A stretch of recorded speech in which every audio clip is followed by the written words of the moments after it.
I call the Honourable Parliamentary Secretary. Thank you, Mr.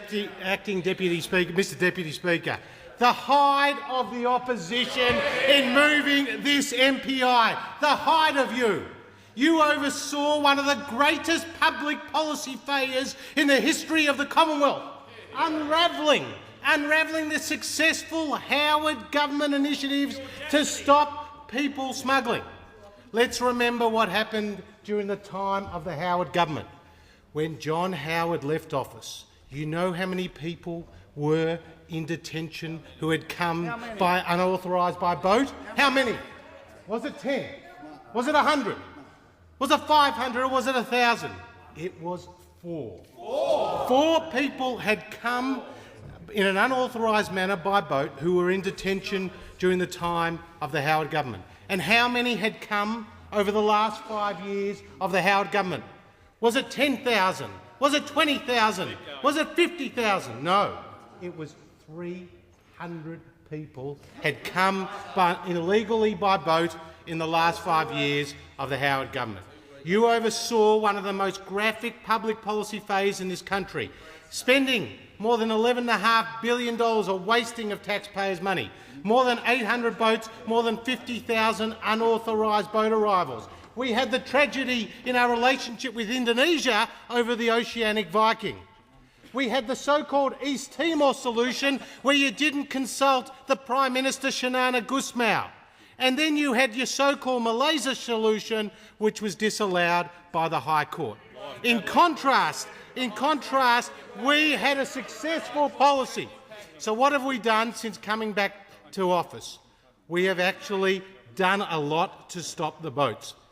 We have already put in place Operation Sovereign Borders, and as we heard from the Minister for Immigration, in just the first 8 weeks of Operation Sovereign Borders, the number of people coming in an unauthorised manner by boat compared to the last 8 weeks of your government is down 75%. 75%. We've got TPVs, temporary protection visas, working back. We've got much better cooperation and offshore processing.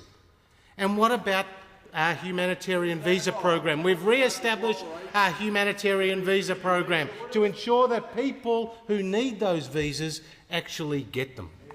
And then our Prime Minister made a successful visit to Chogam, where he announced that we were going to give a couple of patrol boats to Sri Lanka. Now, who do you think came out in support of that? Was it the Leader of the Opposition? No. Was it the Shadow Minister for Foreign Affairs? No. It was Bob Carr. Bob Carr came out in support of the Prime Minister doing something to stop this illegal people smuggling trade by giving a couple of patrol boats to Sri Lanka. Now, it's been said by those opposite there's a lack of transparency. Well, I can tell you now that in this weekly briefing we are providing the information to the Australian people that is consistent with an effective policy to stop the boats. Now, you do not want to provide the people smugglers with information that can be used to ply their evil and destructive trade. Now, don't take my word for it. Listen to Lieutenant General Angus Campbell, who said the announcements in relation to providing information on the nationalities of those who are coming illegally by boat or the locations of those boats. Angus Campbell said these announcements arm people smugglers with information to convince people to get on boats. And what about the former Chief of the Australian Defence Force, Angus Houston, Air Chief Marshal Angus Houston, who said last Friday, and I quote, "The military way of doing things is to operate with a high degree of operational security, to keep the people smugglers on the back foot, and I think that's really why there's a need for operational security, and that's why things are the way they are at the moment."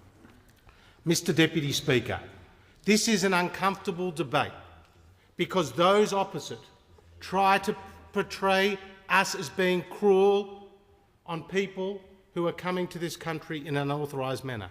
But what we are doing is protecting Australia's sovereignty and ensuring that the people smugglers cannot ply their evil trade.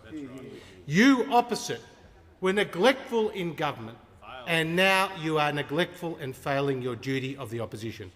We have stopped the boats before. John Howard proved what an effective policy it was. We will stop the boats again. We'll defend Australia's national sovereignty and defend Australia's national interest. Order.